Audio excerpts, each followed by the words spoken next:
kajian ilmiah.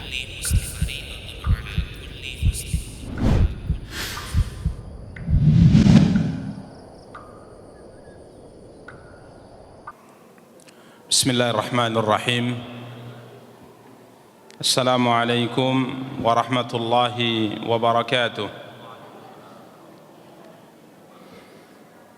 Innal hamdalillah nahmaduhu wa nasta'inuhu wa nastaghfiruh wa na'udzu billahi min shururi anfusina wa min sayyiati a'malina. Man yahdihillahu fala mudilla lahu wa man yudlil fala hadiya lahu.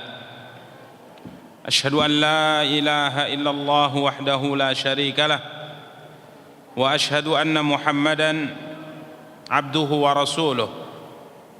Salawatu rabbi wa salamuhu alaihi wa ala alihi wa ashabihi wa man ihtada bihadyihi wastanna bisunnatihi ila yaumiddin wa sallama tasliman katsira. Amma ba'du. Ikhwani wa akhawati kaum muslimin, kaum muslimat rahimani wa rahimakumullahu jami'an. Puji dan syukur senantiasa kita ucapkan untuk Allah. Salawat beserta salam semoga senantiasa dilimpahkan oleh Allah tabaraka wa taala untuk junjungan dan panutan kita Nabi Allah yang mulia Muhammad sallallahu alaihi wasallam. Ikhwani wa akhawati kaum muslimin, kaum muslimat rahimani wa rahimakumullahu jami'a. Pada kesempatan yang berbahagia kali ini kita akan mencoba untuk menjelaskan pembahasan berkaitan dengan wasiat. Judul keluargaku, inilah wasiat nenek moyang kita. Para ikhwah dan para akhwat yang dimuliakan dan dirahmati oleh Allah tabaraka wa taala, di mana yang akan kita bahas pada kesempatan yang berbahagia kali ini berkaitan dengan wasiat yang difirmankan oleh Allah tabaraka wa ta'ala dalam Al-Quran tentang wasiat yang disampaikan oleh Nabi Allah yang mulia Khalilullah, kekasih Allah tabaraka wa ta'ala, Nabi Ibrahim alaihi assalatu wassalam, yang beliau sampaikan wasiat ini kepada anak keturunan beliau alaihi assalam, dan juga wasiat yang disampaikan oleh Nabi Yaqub alaihi assalam kepada anak keturunan beliau juga. Para ikhwah dan para akhwat yang dimuliakan dan dirahmati oleh Allah, sebelum kita membaca dan menjelaskan wasiat yang disampaikan oleh nabi-nabi yang mulia ini kepada keturunan mereka, di mana wasiatnya adalah wasiat terpenting dalam kehidupan seorang hamba di dunia, karena wasiat ini adalah wasiat yang akan menentukan keselamatan seorang hamba dalam perjalanan di akhirat kelak.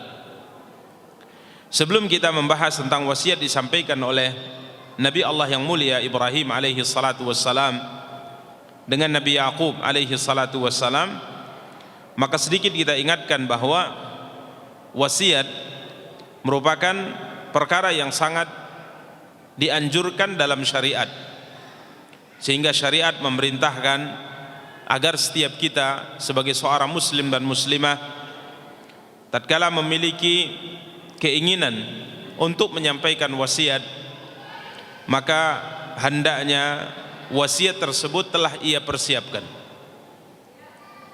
Para ulama mengatakan bahwa wasiat walaupun secara umum dipahami oleh banyak kaum muslimin bahwa wasiat itu merupakan pesan yang disampaikan oleh seorang muslim atau muslimah, yang mana pesan ini diminta untuk dijalankan setelah ia meninggal, mayoritas yang dipahami oleh kebanyakan kaum muslimin bahwa wasiat yang seperti ini rata-rata mayoritasnya berkaitan dengan wasiat harta. Wasiat harta. Namun sebenarnya wasiat ini umum. Bisa wasiat berkaitan dengan harta maupun wasiat berkaitan dengan selain harta. Sehingga sebagian para ulama mengatakan wasiat itu adalah ahdun khasun mudhafun ila ma ba'dal maut. Sebuah pesan khusus yang disampaikan oleh seorang muslim dan muslimah, di mana pesan ini diinginkan untuk dijalankan oleh orang yang menerima wasiat, ya, diinginkan untuk dijalankan, harapan dari orang yang berwasiat untuk dilaksanakan bagi orang yang menerima wasiat agar pesan ini dilaksanakan setelah kematiannya. Para ikhwah dan para akhwat yang dimuliakan dan dirahmati oleh Allah tabaraka wa taala, dan sebagaimana kita sebutkan tadi bahwa pesan-pesan atau wasiat yang seperti ini bukan hanya berkaitan dengan harta. Ya, kebanyakannya wasiat yang dianjurkan sekali oleh Islam untuk diperhatikan itu berkaitan dengan harta. Seperti misalnya adanya hutang. Ada hutang yang belum bisa kita tunaikan. Kita masih punya hutang yang belum bisa kita tunaikan, belum bisa kita bayar. Maka dianjurkan agar kita berpesan dengan berwasiat kepada ahli waris kita, kepada kerabat kita, berharap semoga wasiat ini atau hutang ini dilunasi setelah kita meninggal. Ya, karena sebagaimana kita maklumi bahwa perkara hutang bukan perkara yang kecil dalam Islam. Perkara hutang bukan perkara yang kecil dalam Islam. Bahkan nyawa, keselamatan seorang muslim dan muslimah dalam kehidupan berikutnya setelah kehidupan dunia ini tergantung dengan hutang. Maka sangat dianjurkan adanya sebuah wasiat yang disiapkan tatkala kita memiliki hutang. Berpesan kepada ahli waris kita, berpesan kepada keluarga kita, ya, agar setelah nanti kita meninggal hutang tersebut dibayarkan, khususnya dengan menggunakan harta waris yang kita tinggalkan. Begitu juga mungkin wasiat berkaitan dengan hibah. Kita ingin memberikan sedikit harta yang kita punya, ya, dalam aturan syariat tidak boleh lebih dari sepertiga harta waris yang ditinggalkan. Kemudian wasiat hibah ini, pemberian harta ini diberikan kepada orang selain ahli waris. Ini kalau memang kita memiliki keinginan untuk menyisihkan sebagian harta kita untuk orang-orang yang bukan termasuk di antara ahli waris kita, maka sangat dianjurkan dalam Islam untuk menulisnya, menyampaikannya kepada ahli waris. Dan contoh-contoh yang lain berkaitan dengan wasiat harta. Namun sekali lagi para ikhwah dan akhwat yang dimuliakan dan dirahmati oleh Allah, wasiat ini tidak hanya terbatas pada hal yang berkaitan dengan harta. Pesan untuk menjaga salat, pesan untuk selalu menjaga aturan syariat, pesan untuk agar seorang yang ditinggalkan atau ahli waris memperhatikan hak-hak Allah, memperhatikan hak-hak manusia, menghormati orang-orang yang mungkin kita pesankan agar mereka menghormati mereka. Ini sangat dianjurkan dalam Islam agar wasiat ini disiapkan. Bahkan dalam sebuah hadis diriwayatkan oleh Imam Al-Bukhari rahimahullah dari hadis Abdullah bin Umar Ibn Al-Khattab radhiyallahu an, Nabi kita yang mulia sallallahu alaihi wasallam bersabda, "Ma haqqu mri'in muslimin lahu syai'un yusi fihi yabitu lailataini illa wa wasiyatuhu maktubatun indah." Rasulullah sallallahu alaihi wasallam bersabda, tidak pantas, kata Rasulullah, seorang muslim atau seorang muslimah yang ia punya keinginan untuk berwasiat kepada kerabatnya, kepada keluarganya, kepada ahli warisnya, ada keinginan untuk berwasiat, kemudian tidak pantas baginya berlalu 2 malam, tidak pantas baginya berlalu 2 malam, yabitu fihi lailataini, ia bermalam selama 2 malam, tidak pantas baginya untuk melewati 2 malam dari kehidupannya di dunia kecuali wasiat yang sudah dia niatkan tersebut telah tertulis. Ya, Perhatikan apa yang disabdakan oleh Nabi sallallahu alaihi wasallam ini. Nabi mengatakan seorang muslim hendaknya kalau memang ada keinginan untuk berwasiat kepada keluarganya, kepada ahli warisnya, kepada kerabatnya, kepada istrinya, maka tidak pantas bagi dia berlalu 2 malam kecuali wasiat tersebut telah dia tulis. Kenapa para ikhwah? Karena kehidupan seorang manusia tidak ada yang bisa menjaminnya. Artinya bisa saja 1 jam ke depan seorang itu meninggal, ya, bisa saja 1 hari ke depan seorang itu meninggal, bisa saja 1 pekan ke depan seorang meninggal. Sehingga Nabi SAW ingatkan bahwa jangan sampai ada keinginan wasiat yang kita ingin sampaikan kepada keluarga kita, berlalu 2 malam wasiat tersebut tidak kita siapkan. Sehingga Abdullah bin Umar bin Khattab radhiyallahu ta'ala anhu berkata, fa wallahi ma marrat alayya lailatun mundu sami'tu Rasulullah sallallahu alaihi wasallam yaqulu dzalika illa wa wasiyati indi. Perhatikan praktek amal nyata dari sahabat yang mulia Abdullah bin Umar. Beliau mengatakan, demi Allah kata beliau, tidaklah berlalu 1 malam semenjak aku mendengar Rasulullah sallallahu alaihi wasallam bersabda di hadis yang kita bacakan tadi, kecuali wasiat yang hendak aku sampaikan kepada keluargaku, kepada kerabatku telah tertulis di sisiku. Ya, jadi sebenarnya wasiat ini merupakan perkara yang disyariatkan dan tidak aneh gitu, dan tidak ada yang perlu ditakutkan. Karena kadangkala di zaman tatkala syariat ini hampir bisa dikatakan nyaris tidak ada yang melakukannya, padahal dia disyariatkan. Namun coba bayangkan tiba-tiba tatkala istri kita membersihkan tempat tidur pagi hari, kiranya di bawah bantal kita ada apa? Wasiat. Mungkin istri kita langsung apa? Menangis. Ya, dia mengatakan, ini tanda atau apa ini, Bang? Bahkan kalau kita tulis, istriku jika seandainya saya meninggal maka lakukan ini, jangan lakukan ini misalnya. Maka dia mungkin mengatakan, bang, enggak usahlah tulis-tulis seperti ini. Kenapa? Karena banyak di kalangan kita, subhanallah, masyarakat kita selalu membicarakan jika seandainya ada orang meninggal, selalu berusaha mencari tanda-tanda gitu. Ini yang jadi penyakit.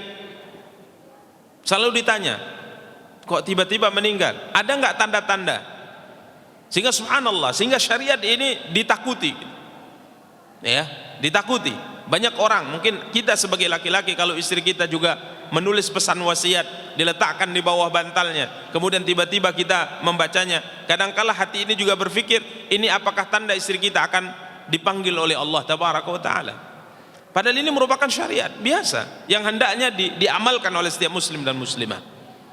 Sehingga Abdullah bin Umar, sebagaimana kita bacakan tadi, fa wallahi ma marrat alayya lailatun mundu sami'tu Rasulullah sallallahu alaihi wasallam yaqulu dzalika illa wa wasiyati indi. Tidak pernah berlalu 1 malam semenjak aku telah mendengar Rasulullah sallallahu alaihi wasallam bersabda di atas, dengan hadis di atas, pesan untuk mempersiapkan wasiat, kecuali wasiatku sudah berada di sisiku.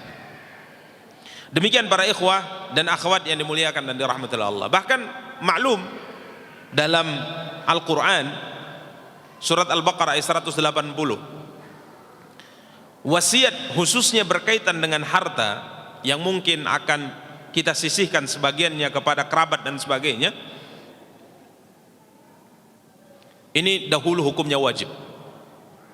Dahulu hukumnya wajib. Artinya dahulu di syariat kita sebelum kemudian dihapus dengan hukum-hukum yang berkaitan dengan ayat waris, dahulu seorang muslim tatkala telah datang kepadanya tanda-tanda kematian seperti mungkin sakit parah dan yang lainnya, maka ia punya harta yang ia tinggalkan, maka dahulu berwasiat dengan harta tersebut untuk diberikan kepada orang tua hukumnya wajib. Allah tabaraka wa taala berfirman, A'udzu billahi minasyaitonir rajim, kutiba alaikum idza hadara ahadakumul maut in taraka khairanil wasiyatu lil walidaini wal aqrabina bil ma'rufi. Kemudian Allah berfirman, haqqan 'alal muttaqin. Telah diwajibkan atas kamu, kata Allah. Idza hadara ahadakumul maut, apabila di antara kamu kedatangan tanda-tanda kematian. Ya, di antara kamu telah datang tanda-tanda kematian. Imma tanda kematian yang mungkin bisa dilihat secara zahir seperti sakit parah, terbaring dan sebagainya, atau mungkin tanda-tanda yang dirasakan oleh pribadi. Ya, karena musyahad bisa kita saksikan dan kita dengar dari cerita-cerita yang ditulis oleh para ulama kita, bahwa kadangkala orang itu bisa merasakan tanda-tanda kematian telah dekat kepadanya, atau kematian telah dekat kepadanya. Maka Allah Tabaraka wa Ta'ala dalam ayat yang mulia ini, surah Al-Baqarah 180, mewajibkan bagi orang-orang yang apabila merasakan akan tanda-tanda kematian tersebut, intaraka khairan, jika ia meninggalkan harta, ia meninggalkan harta yang banyak, maka Allah berfirman, al wasiyatu lil walidaini wal aqrabina bil ma'ruf, merupakan kewajiban baginya untuk berwasiat agar sebagian dari harta yang banyak tersebut dia wasiatkan kepada, atau dia wasiatkan untuk kedua orang tuanya dan kepada kerabatnya dengan cara yang ma'ruf. Kata Allah, haqqan 'alal muttaqin, ini merupakan kewajiban bagi orang-orang yang bertakwa. Jadi dahulu para jamaah, ikhwah dan akhwat yang dimuliakan dan dirahmati Allah, wasiat harta hukumnya wajib.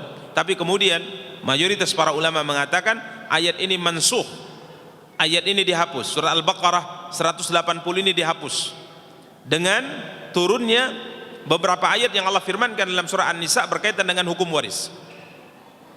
Tidak berlaku lagi.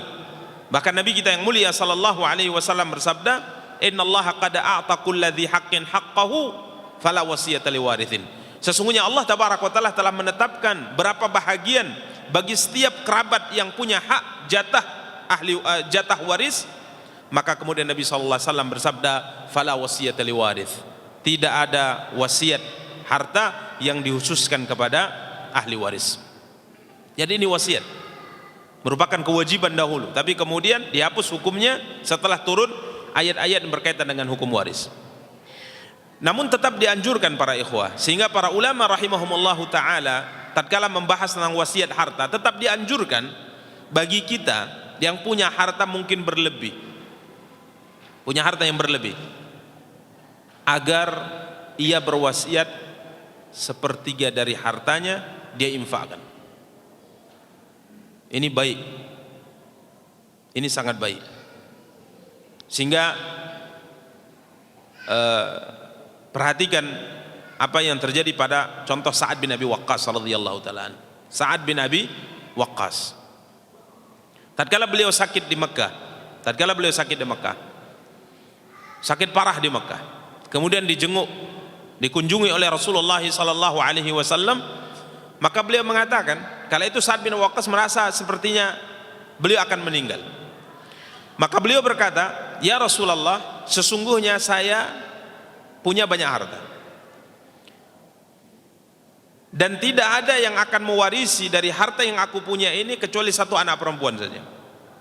Maka kita beri catatan tadi, apabila kita punya harta lebih, kita punya harta banyak, maka Sa'ad bin Abi Waqqas radhiyallahu ta'ala anhu mengatakan, saya punya banyak harta dan tidak ada yang mewarisiku kecuali ibnatun li, satu anak perempuan. Maka beliau mengatakan, ya Rasulullah, apakah boleh aku bersedekah, artinya berwasiat, agar harta yang kupunya ini semuanya fisabilillah, semuanya disedekahkan? Maka Nabi melarangnya. Beliau turunkan, bagaimana kalau seandainya 2/3? Tetap dilarang oleh Rasulullah. Bagaimana kalau sepertiga ya Rasulullah?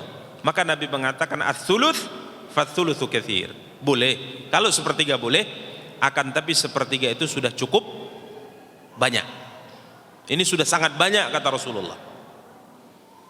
Ini menunjukkan bahwa seorang muslim seorang muslimah yang punya harta banyak, berbeda dengan kalau hartanya sedikit. Karena syariat juga memerintahkan kita untuk memperhatikan keturunan kita. Ini yang diingatkan oleh Nabi SAW dalam kelanjutan hadis Sa'ad bin Abi Waqqas. Rasulullah SAW bersabda, innaka antadhara warathataka aghniya khairun min antadharahum alatan yatakaffafuna an-nas. Kalau hartanya sedikit, maka ini yang dijalankan. Rasulullah SAW mengatakan, engkau tinggalkan keluargamu dalam keadaan berkecukupan jauh lebih baik daripada engkau tinggalkan keluargamu dalam keadaan hidup mereka serba kekurangan, sehingga akhirnya mereka meminta-minta kepada manusia, merepotkan manusia.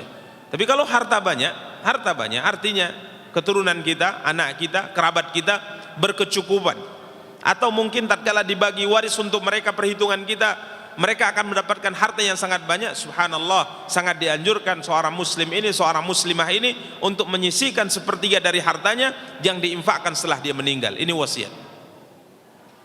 Maka para ikhwah dan para akhwat yang dimuliakan dan dirahmati oleh Allah tabaraka wa taala, ini pembahasan wasiat. Jadi wasiat merupakan perkara yang sangat disyariatkan dalam Islam, dalam agama kita.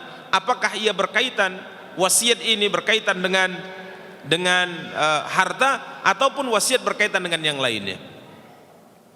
Khususnya di zaman fitnah saat ini, sangat baik bagi seorang muslim untuk mempersiapkan wasiat untuk keluarganya. Bimbingan-bimbingan apa yang hendaknya mereka jalankan jika saatnya kita mendahului mereka. Demikian para ikhwah dan akhwat yang dimuliakan dan dirahmati oleh Allah tabaraka wa taala. Adapun yang akan kita bahas pada kesempatan yang berbahagia kali ini adalah wasiat terbesar.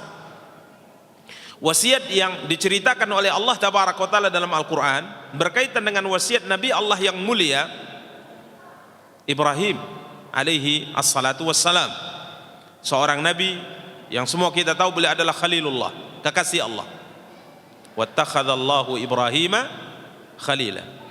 Seorang Nabi yang Allah tabaraka wa taala banyak sekali memuji Nabi ini di dalam Al-Quran. Bahkan Allah mengatakan Ibrahim, inna Ibrahim kana ummah. Ibrahim adalah umat, satu umat. Beliau adalah panutan, ya, qanitan hanifan walam yakun minal musyrikin. Beliau adalah umat. Kemudian beliau adalah seorang yang tunduk kepada Allah, beribadah senantiasa kepada Allah tabaraka wa taala. Hanifan, seorang yang berada di atas jalur akidah yang benar, tauhid yang benar, lurus, dan tidak melenceng akidahnya kepada kesyirikan. Dan Allah mengatakan walam yakum minal musyrikin, dan beliau bukanlah termasuk orang-orang musyrik. Seorang nabi yang agama-agama samawi, khususnya Yahudi dan Nasrani, mengklaim bahwa nabi ini adalah bahagian mereka. Nabi ini adalah bagian mereka. Orang Yahudi mengatakan Ibrahim Yahudi, Nasrani mengatakan Ibrahim Nasrani. Maka Allah membantah ucapan mereka. Allah mengatakan makana Ibrahimu Yahudiyya wala Nasraniyya walakin kana hanifan muslima. Ibrahim itu bukan Yahudi, Ibrahim itu bukan Nasrani, Ibrahim itu hanifan muslimah. Ibrahim itu hanifan muslimah. Jadi Yahudi dan Nasrani mengatakan bahwa Ibrahim bahagian mereka. Tapi Allah membantah, makana Ibrahimu Yahudiyyan wala Nasraniyyan walakin kana hanifan muslimah. Ibrahim itu bukan Yahudi, Ibrahim itu bukan Nasrani, akan tapi beliau seorang yang hanif, seorang yang muslim. Ini Ibrahim. Sehingga subhanallah, wasiat yang diceritakan oleh Allah, yang disampaikan Nabi Ibrahim kepada keturunannya, merupakan wasiat yang sangat agung yang hendaknya kita camkan bersama. Para ikhwah dan para akhwat yang dimuliakan dan dirahmati oleh Allah tabaraka wa taala, awal mula dari wasiat yang disampaikan oleh Nabi Ibrahim ini berawal dari perintah Allah kepada Nabi Ibrahim yang Allah firmankan dalam surat Al-Baqarah ayat 131.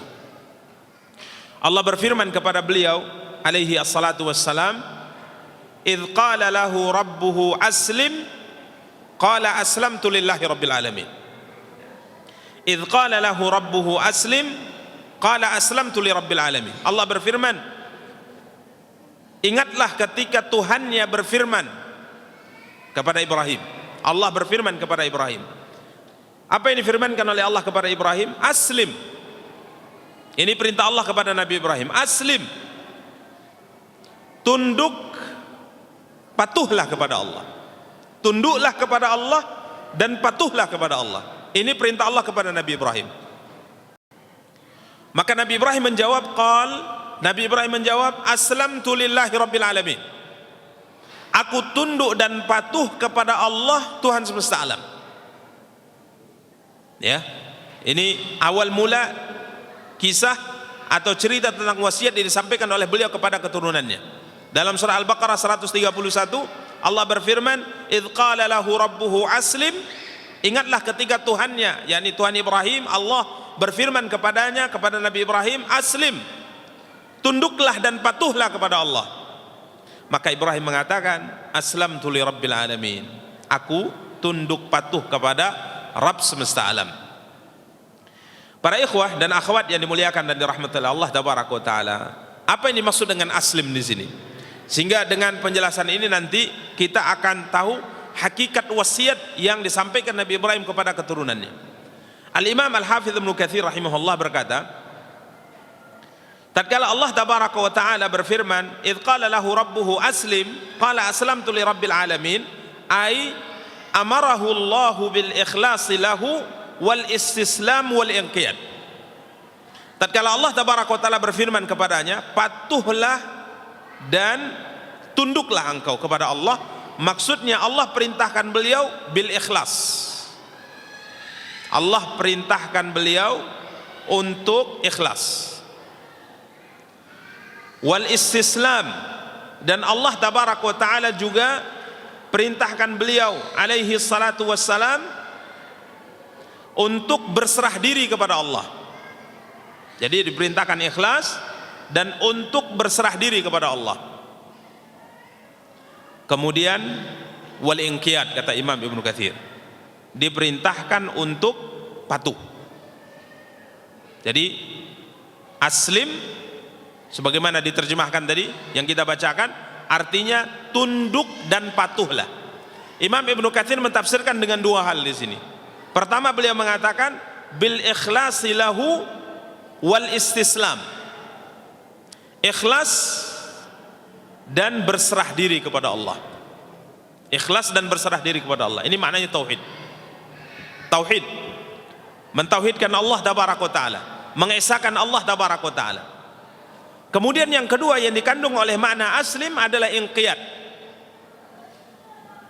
Al-inqiyad artinya tunduk, mentaati Allah tabaraka wa taala.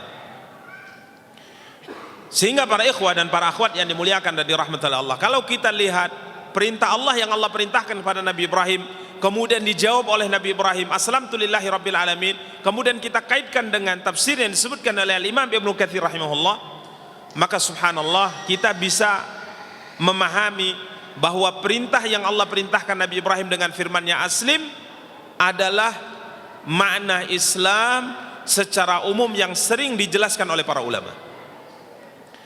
Para ikhwah dan akhwat yang dimuliakan dan dirahmati Allah, ini perlu untuk dipahami agar kita memahami bahwa hakikat agama semua para nabi, dari Nabi Adam sampai Nabi kita yang mulia sallallahu alaihi wasallam adalah sama. Karena para ulama tatkala menjelaskan tentang definisi Islam, mereka mengatakan al-istislamu lillahi bitauhidi wal inqiyadu lahu bitta'ati wal bara'atu minasyirki wa ahli.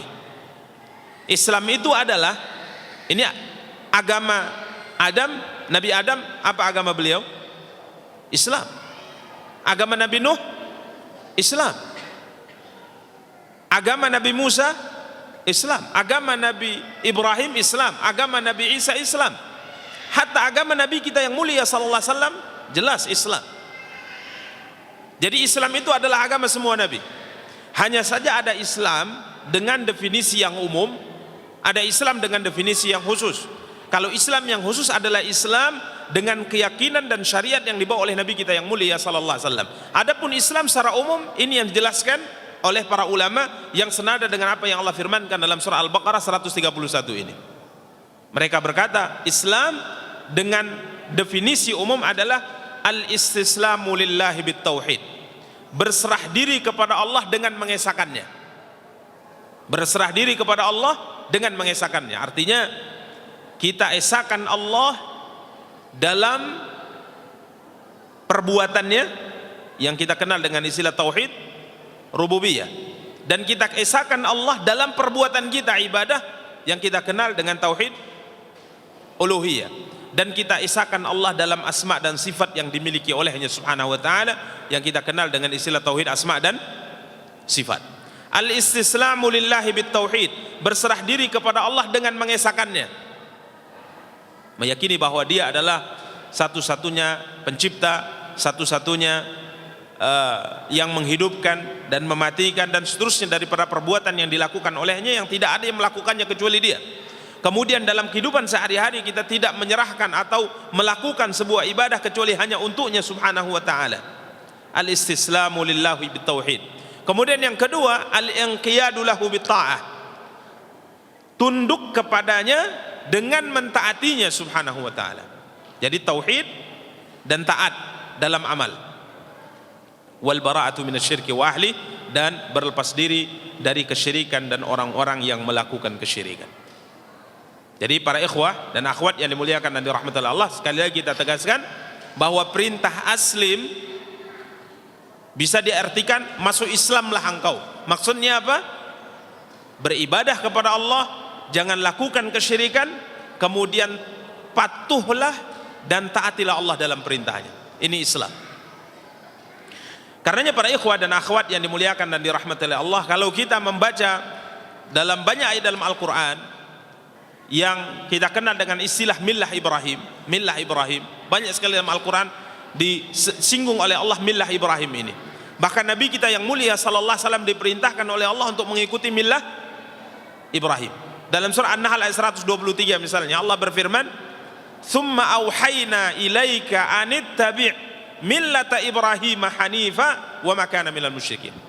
Kemudian kami wahyukan kepadamu ya Muhammad, ittabi' millata Ibrahim, ikutilah millah Ibrahim, agama Ibrahim. Jadi Nabi diperintahkan mengikuti agama Ibrahim. Agama Ibrahim itu apa? yakni Islam. Al-istislamu lillahi bitauhid, berserah diri kepada Allah dengan mengesahkannya, wal inqiyadu lahu bitta'ah, tunduk kepadanya dengan menaatinya, dengan mentaati Allah tabaraka wa taala, wal bara'atu minasyirki wa ahli, dan berlepas diri dari kesyirikan dan pelaku kesyirikan.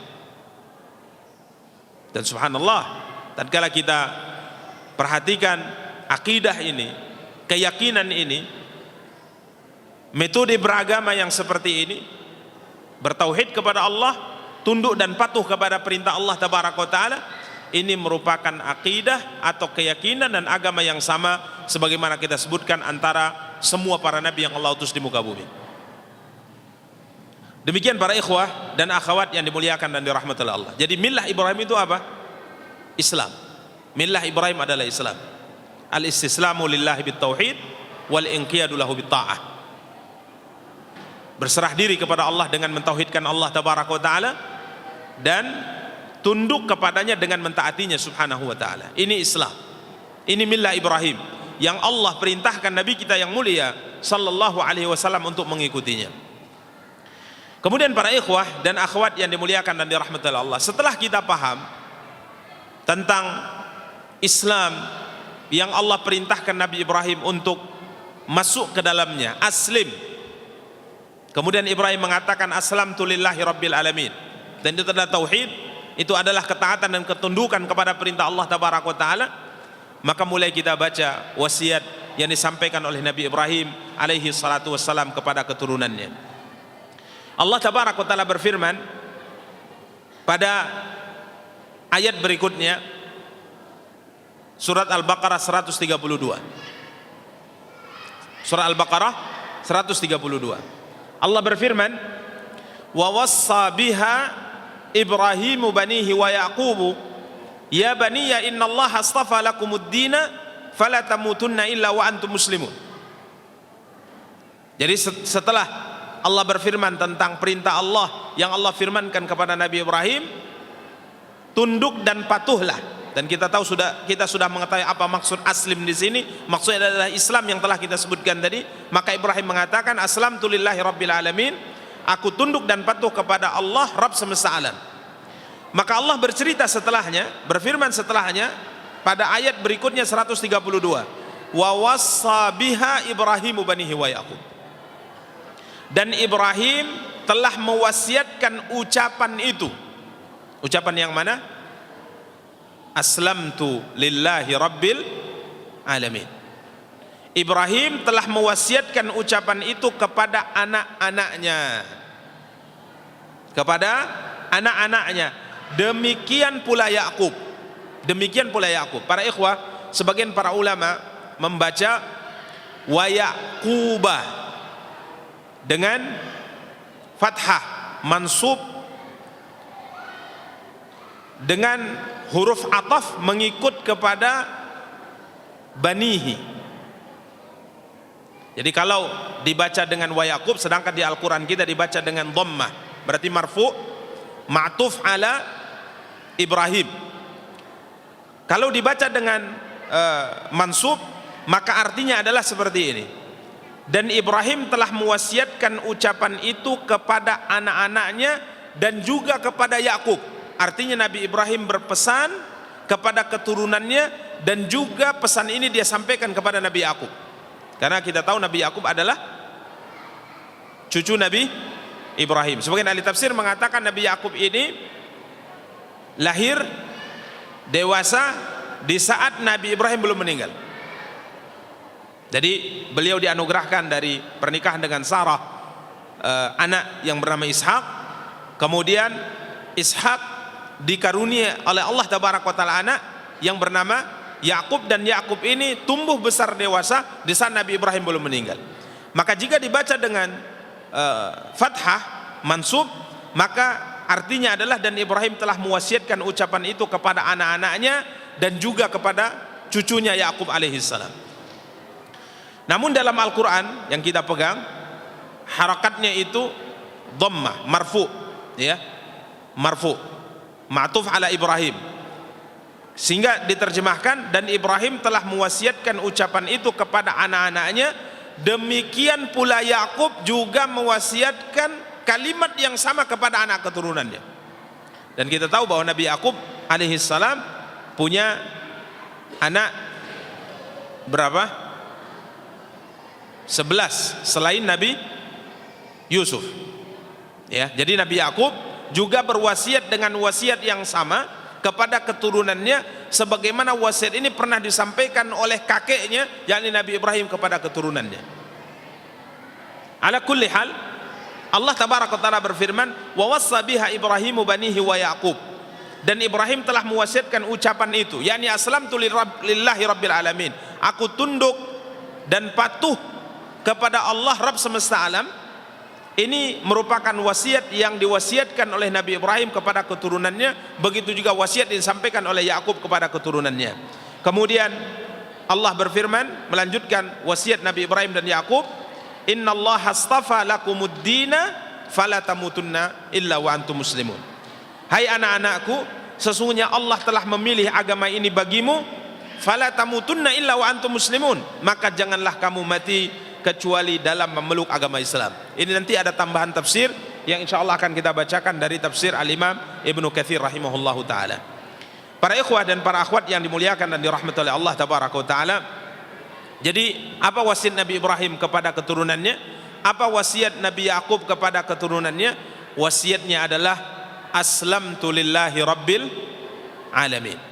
Wasiat mereka adalah agar mereka tetap berada di atas Islam, yakni berserah diri kepada Allah dengan mentauhidkan Allah Tabaraka wa Ta'ala dan mentaati Allah Tabaraka wa Ta'ala dalam perintah dan larangannya, mentaati Allah dalam perintah dan larangannya. Dan subhanallah, Nabi Yakub alaihi salatu wassalam juga diceritakan oleh Allah pada ayat berikutnya, bukan hanya sekedar menyampaikan wasiat ini kepada anaknya, akan tapi beliau cek, beliau bertanya kepada anaknya pada ayat berikutnya 133. Am kuntum syuhada'a idh hadara Yaqubal mautu idh qala li banihi ma ta'buduna min ba'di qalu na'budu ilahaka wa ilaha abaika Ibrahim wa Ishaqa ilaha wahidan wa nahnu lahu muslimun. Jadi bukan hanya berpesan untuk agar mereka tetap berada di atas Islam, tetap bertauhid kepada Allah tabaraka wa taala, tetap melakukan ketaatan, tunduk dan patuh kepada Allah tabaraka wa taala. Tapi sampai pada tingkat Nabi Yakub alaihi salatu wassalam bertanya kepada anak keturunannya, adakah kamu hadir ketika Yakub kedatangan tanda-tanda kematian? Tatkala beliau berkata kepada anak-anaknya, ma ta'buduna min ba'di, apa yang akan engkau sembah setelah aku meninggal?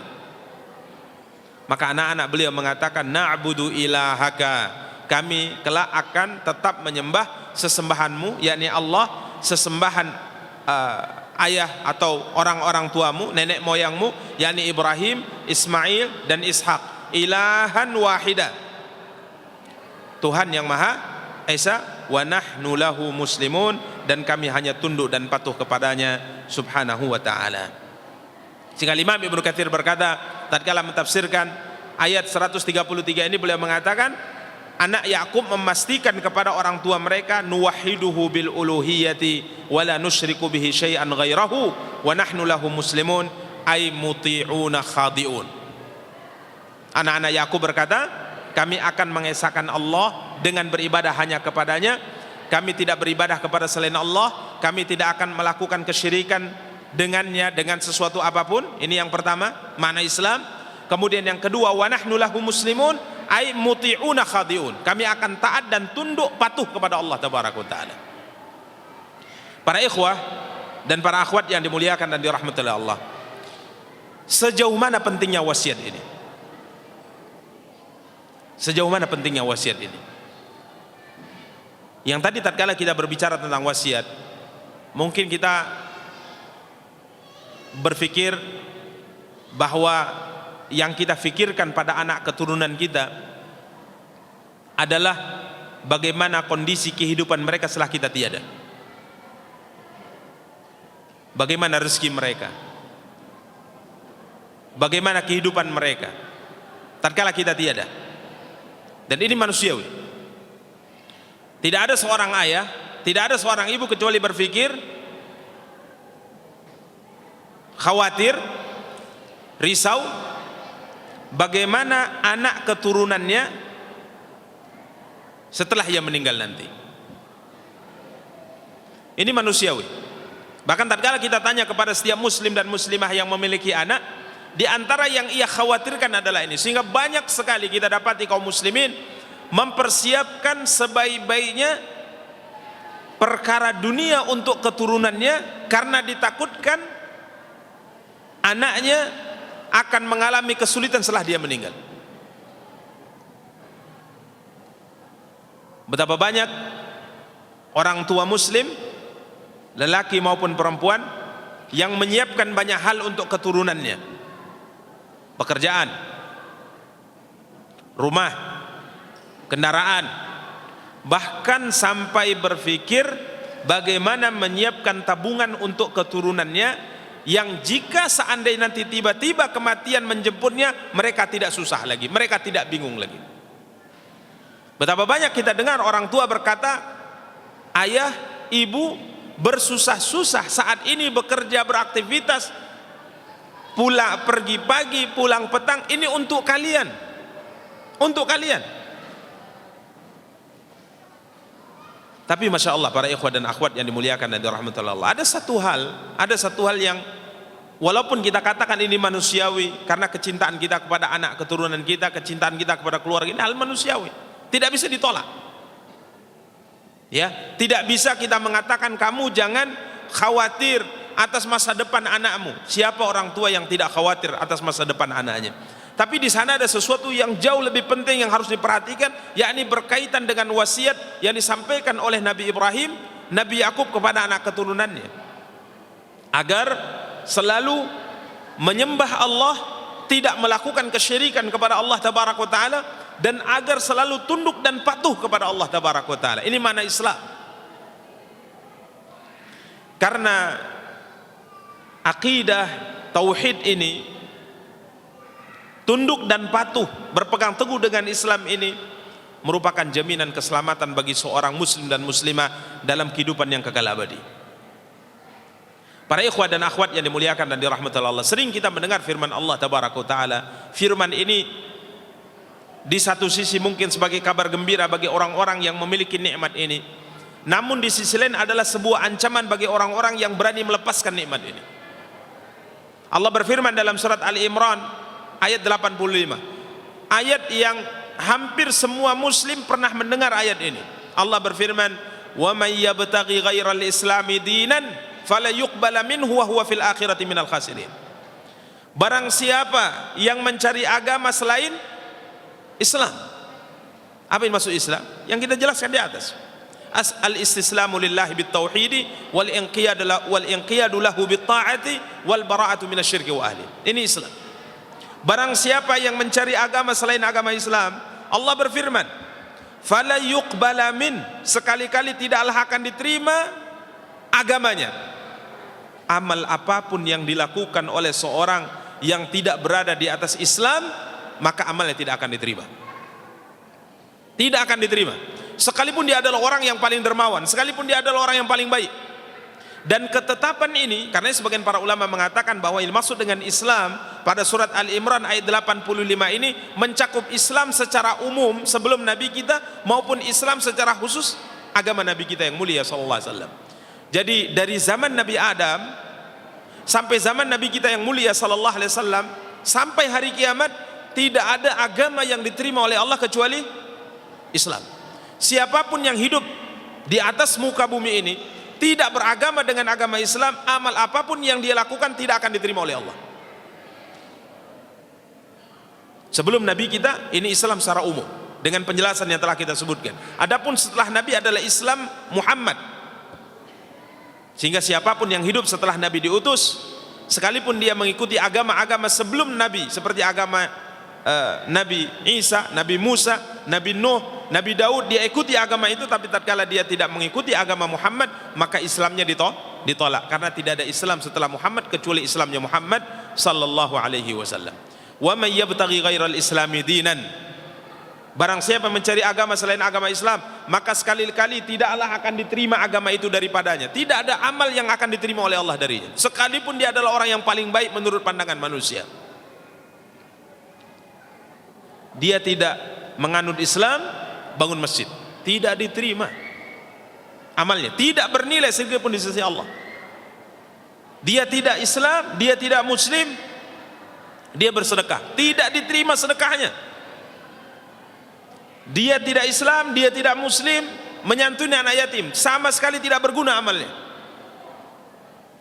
Aisyah pernah bertanya tentang Ibnu Jud'an. Ibnu Jud'an secara khusus ditanya Ibnu Jud'an karena Abdullah bin Jud'an ini di samping beliau terkenal orang sangat baik di masa itu, dan secara khusus Abdullah bin Jud'an ini bahagian daripada keluarga besarnya Aisyah, sama-sama dari kabilah Taim. Jadi Abu Bakar itu Taimi, dari kabilah Bani Taim. Maka Ibnu Jud'an, ya Rasulullah, kata Aisyah, tatkala dahulu melakukan kebaikan, membantu orang miskin, menyantuni anak yatim, memberi makan fakir miskin, banyak amal kebaikan yang dia lakukan. Dia adalah seorang yang sangat baik. Bahkan perjanjian mulia yang dihadiri oleh Rasulullah SAW untuk membantu orang-orang yang terzalimi di kota Mekah, saat itu perjanjiannya sebelum Nabi diangkat menjadi Nabi, perjanjiannya dilakukan di rumah Abdullah bin Jud'an ini. Orang sangat dermawan, orangnya sangat baik, jiwanya sangat sosial. Maka Aisyah bertanya kepada Rasulullah, "Ya Rasulullah, apakah kebaikan-kebaikan yang dilakukan oleh Ibnu Jud'an dahulu, yang selalu menyambung hubungan baik dengan kerabat, membantu orang miskin, menyantuni anak yatim, nafi'uhu, bermanfaat untuknya pada hari kiamat?" Nabi sallallahu alaihi wasallam mengatakan, "La, tidak. Innahu lam yakun yaqul rabbi qini adzabaka yauma tab'atsu ibadah."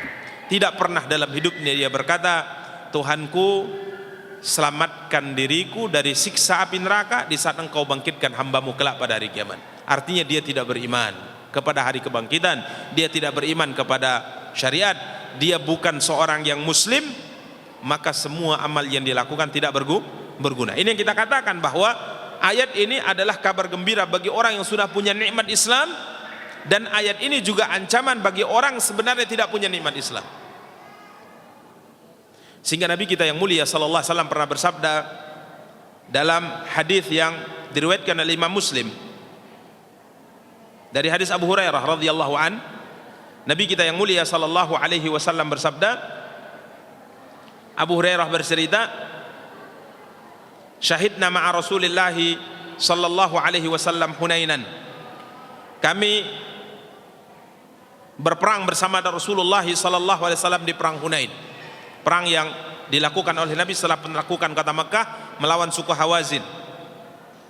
Faqala li rajulin mimman yud'a bil Islam, hadza min ahli nar.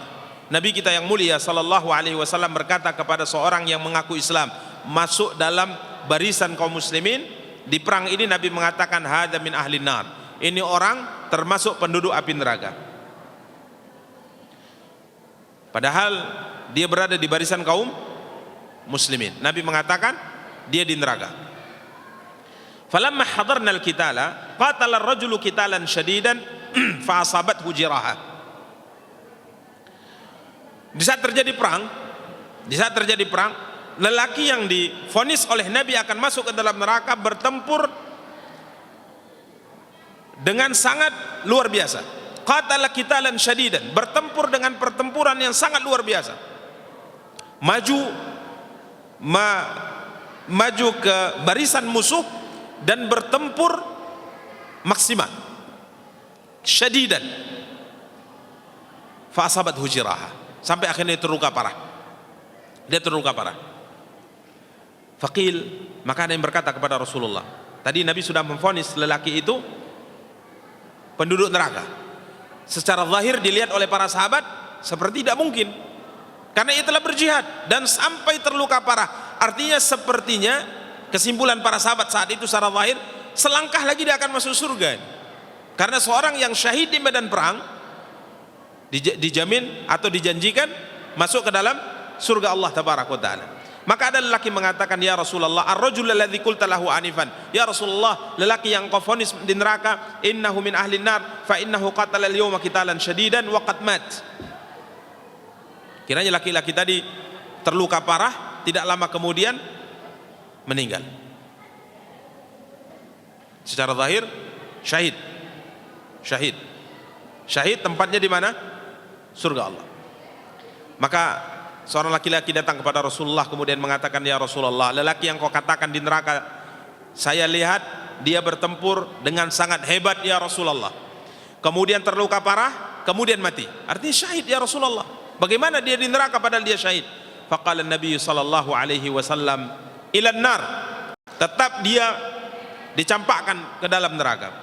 Fakada ba'dul muslimina ayyartab, hampir saja muncul keraguan di hati kaum muslimin. Hampir saja muncul keraguan di hati kaum muslimin. Ini bagaimana?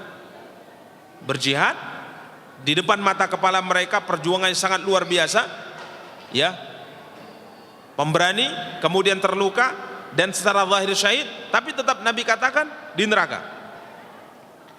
Fabainahum ala dzalika idqil, tatkala mereka sedang bingung dengan apa yang disabdakan oleh Nabi, sebagian mengatakan, kiranya dia belum meninggal. Kiranya dia belum meninggal. Disangka tadi sudah meninggal, tapi kiranya belum meninggal, belum wafat. Walakin bihi jirahan syadidan, dia terluka yang menyebabkan ia dianggap telah meninggal. Falamma kana minal laili lam yasbir 'ala al-jirah, sampai tiba malam, lelaki ini tidak bersabar atas luka yang dia derita karena terlalu parah, terlalu menyakitkan baginya, maka ia tidak bisa bersabar atas penderitaan yang dia lakukan, yang dia alami. Faqatala nafsahu, maka ia pun bunuh diri. Fa ukhbira an-nabiy sallallahu alaihi wasallam bidzalik, maka informasi ini disampaikan kepada Nabi, maka beliau berkata, Allahu akbar, asyhadu anni abdullah wa rasuluhu. Allah maha besar, aku bersaksi, ini persaksian Nabi untuk diri beliau, aku bersaksi bahwa aku adalah hamba Allah dan Rasul Allah. Kemudian Nabi perintahkan Bilal, ini berkaitan dengan pembahasan kita, fa amara Bilal, thumma amara Bilalan fanada fin nas annahu la yadkhulul jannata illa nafsum muslimah. Ini perintah Nabi kepada Bilal, umumkan kepada kaum muslimin Sampaikan pesan ini kepada kaum muslimin wahai Bilal. Berteriaklah engkau, angkat suaramu, sampaikan kepada manusia, alla yadkhulal jannah illa nafsum muslimah. Tidak akan masuk ke dalam surga kecuali seorang muslim. Subhanallah. Persis sebagaimana Allah firmankan dalam surah Al-Imran 85, "Wa may yabtaghi ghairal islami dinan fala yuqbala min wa huwa fil akhirati minal khasirin." Di akhirat dia termasuk orang yang merugi, artinya di neraka. Nabi mengatakan, umumkan wahai Bilal, bahwa tidak akan ada yang masuk surga kecuali jiwa yang Islam, jiwa yang muslim.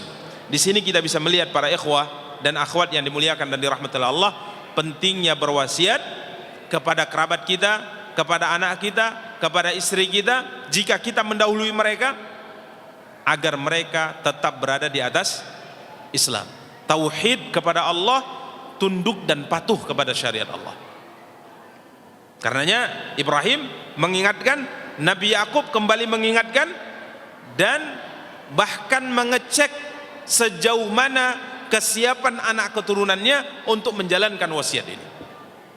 Dalam 3 ayat yang berturut, 100 berapa tadi? 31, 132 dan 133. Jadi wasiat nenek moyang kita, wasiat yang harus diperhatikan oleh setiap muslim dan muslimah. Yang paling utama adalah wasiat kesiapan anak kita untuk bertauhid kepada Allah, menyembah Allah, beribadah hanya kepada Allah, dan tidak melakukan kesyirikan kepada Allah, dan agar mereka tetap tunduk dan patuh kepada syariat yang telah diturunkan oleh Allah kepada Nabi kita yang mulia Muhammad sallallahu alaihi wasallam. Para ikhwah dan para akhwat yang dimuliakan dan dirahmati Allah, tatkala seorang hidup di atas wasiat ini dan meninggal di atas wasiat ini, maka insyaallah jaminannya surga.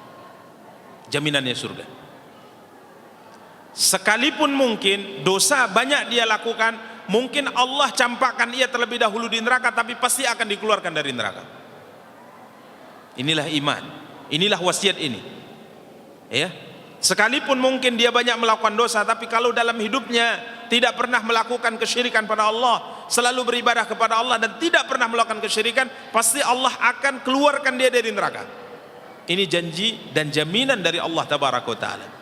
Karenanya para ikhwah dan akhwat yang dimuliakan dan dirahmati Allah, sebagai tambahan, tatkala Imam Ibnu Katsir rahimahullah mentafsirkan firman Allah yang kita bacakan tadi 132 Al-Baqarah, beliau berkata,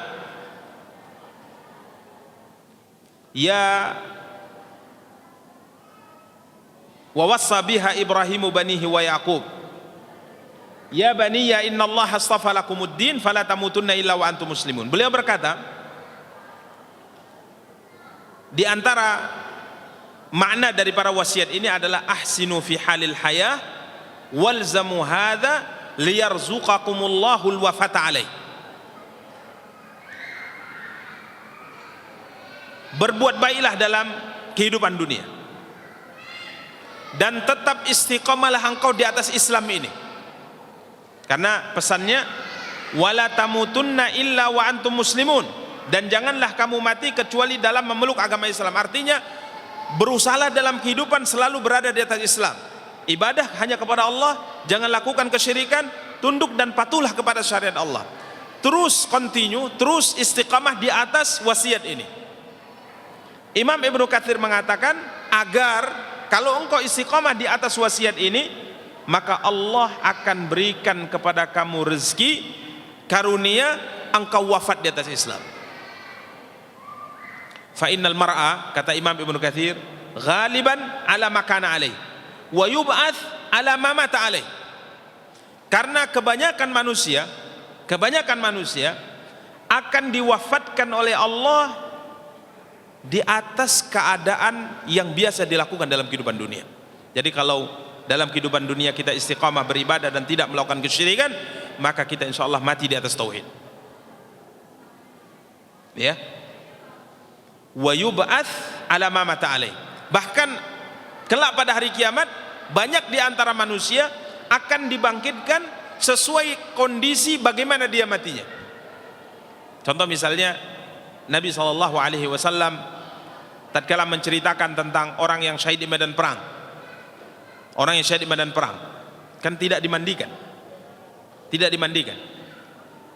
Maka Nabi SAW katakan, kuburkan dia dengan pakaian perangnya. Tidak dimandikan, tidak dibersihkan darahnya. Karena nanti ia akan dibangkitkan oleh Allah sedangkan lukanya masih mengalirkan darah. Warnanya sama seperti warna darah, namun baunya tidak seperti bau darah, tapi bau kasturi kata Rasulullah. Maka syariatnya tidak dimandikan. Orang yang syahid di medan perang ini tidak dimandikan, dikuburkan dengan pakaiannya. Begitu juga dengan orang yang meninggal dalam kondisi ihram. Dalam kondisi ihram, Nabi perintahkan atau Nabi melarang agar kepalanya, Nabi katakan jangan ditutup. Kemudian Nabi mengatakan dia kelak akan dibangkitkan dalam kondisi bertalbiyah. Labbaik Allahumma labbaik, labbaik la syarika laka labbaik, innal hamda wa ni'mata laka wal mulka la syarika lak. Sebagaimana kata Imam Ibnu Katsir, banyak orang nanti akan dibangkitkan pada hari kiamat sesuai dengan kondisi bagaimana dia mati. Bahkan Nabi pernah bersabda, barang siapa yang punya lebih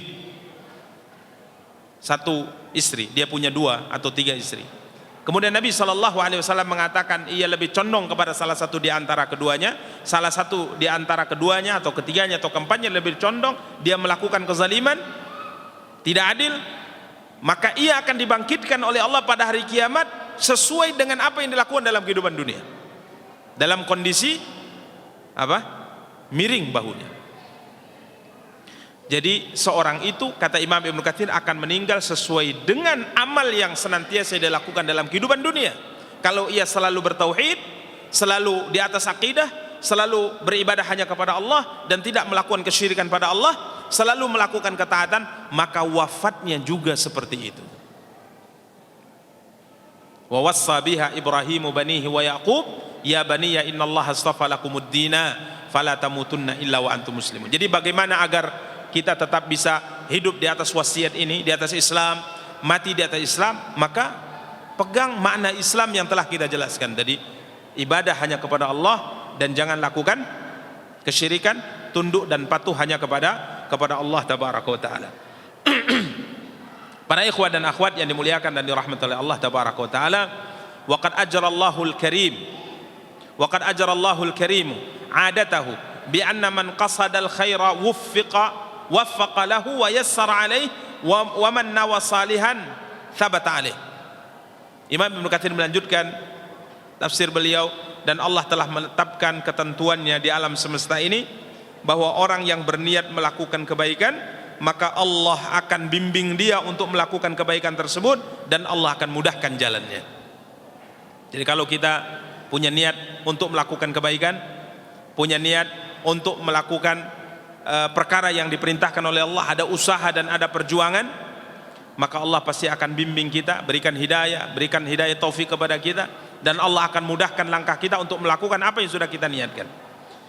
Wa man nawa salihan thabata alaihi, dan barang siapa yang berniat melakukan kebaikan dan terus berusaha istiqamah di atas kebaikan tersebut, maka Allah akan teguhkan kakinya sampai dia meninggal di atas kebaikan tersebut.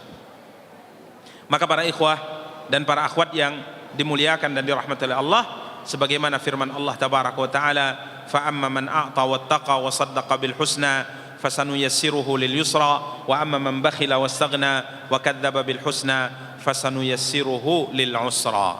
Ini wasiat yang hendaknya senantiasa kita tanamkan di diri kita terlebih dahulu, dan kita juga ingatkan dan tanamkan di anak-anak kita, dan ini adalah tujuan utama yang harus menjadi cita-cita terbesar dalam kehidupan.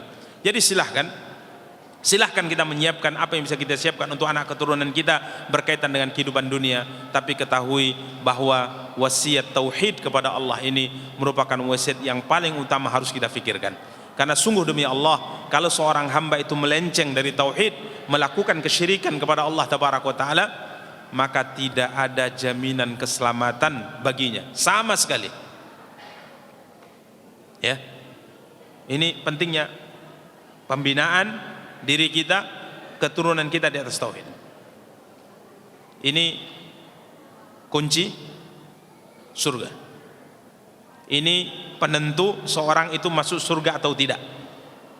Kalau tauhidnya ada, sekalipun sebesar dzarrah, sekalipun sebesar dzarrah, coba bayangkan, sebesar dzarrah, seberat semut yang paling kecil, sering diterjemahkan seberat biji sawi. Biji sawi dengan anak semut yang paling kecil mungkin lebih ringan anak semut yang paling kecil. Artinya sekalipun imannya itu kecil, tauhidnya itu kecil, tetap akan Allah keluarkan. Sampai Allah berfirman, sebagai penutup pembahasan kita, Allah berfirman, rubama yawaddul ladzina kafaru law kanu muslimin. Rubama yawaddul ladzina kafaru law kanu muslimin. Kelak pada hari kiamat, orang-orang kafir sampai berangan-angan jika dahulu mereka dalam kehidupan dunia menjadi seorang muslim.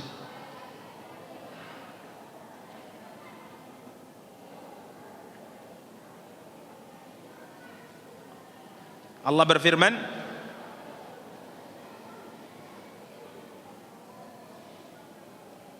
dalam surat Al-Hijr ayat yang kedua, Alif Lam Ra, tilka ayatul kitabi wa Qur'anum mubin, tilka ayatul kitabi wa Qur'anim mubin, rubama yawaddul ladzina kafaru law kanu muslimin.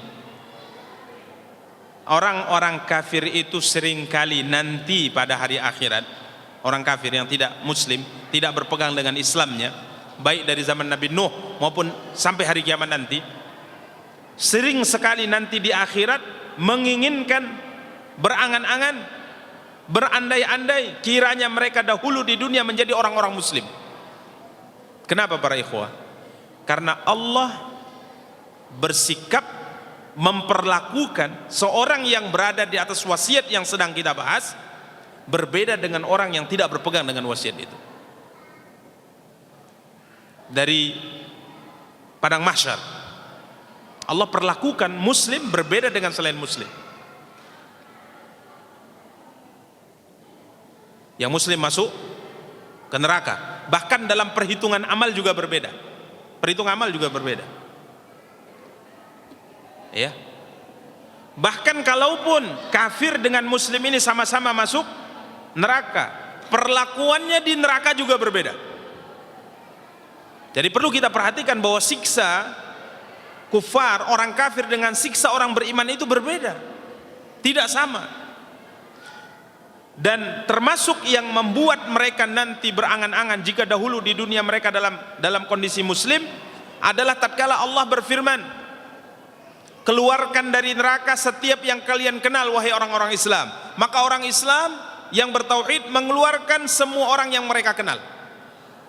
Kita kenal tetangga kita yang muslim, kita kenal teman kita yang muslim, kita kenal si fulan muslim, kita keluarkan semuanya. Sampai Allah mengatakan, gimana? Maka penduduk surga mengatakan, ya Allah, kami sudah keluarkan semua yang kami kenal. Kemudian Allah mengatakan, keluarkan dari neraka setiap hamba yang di hatinya ada iman, walaupun hanya seberat dinar. Seberat dinar. Jadi beratnya 4, sekian gram emas. Jadi kalau ditimbang imannya beratnya hanya 4, sekian gram emas. Keluarkan, maka dikeluarkan semuanya. Kemudian Allah mengatakan, keluarkan dari neraka setiap orang yang di hatinya ada iman walaupun hanya setengah dinar. Keluar semuanya. Sampai terakhir Allah mengatakan, keluarkan dari neraka setiap orang yang di hatinya ada iman walaupun hanya sebesar dzarrah. Sampai Allah mengeluarkan dari neraka orang-orang yang tidak pernah melakukan kebaikan apapun kecuali iman mereka saja. Jadi tidak pernah beramal kecuali iman mereka. Mungkin ada kondisi-kondisi tertentu dalam kehidupan yang mereka tidak melakukan apapun kecuali mereka punya iman. Akhirnya tetap tatkala imannya masih ada, tauhidnya masih ada, Allah tetap keluarkan dari neraka. Di hari itulah orang-orang kafir berangan-angan, berandai-andai seandainya dahulu mereka muslim. Maka para ikhwah, silahkan persiapkan apa yang bisa kita persiapkan untuk anak keturunan kita dari harta dunia. Silahkan. Ini fitrah. Ini fitrah. Tapi dengan catatan jangan sampai kita persiapkan untuk mereka dunia, tapi kita lalai dengan kewajiban. Ini sudah melampaui batas. Menyiapkan dunia untuk mereka, tapi kita lupa kewajiban. Contoh menyiapkan dunia untuk anak kita, tapi kita tidak bayar zakat. Binasa kita.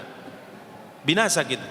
Ada orang menyiapkan rumah, menyiapkan aset, menyiapkan tabungan untuk anaknya, tapi ia tidak mengerjakan kewajiban haji. Ini binasa.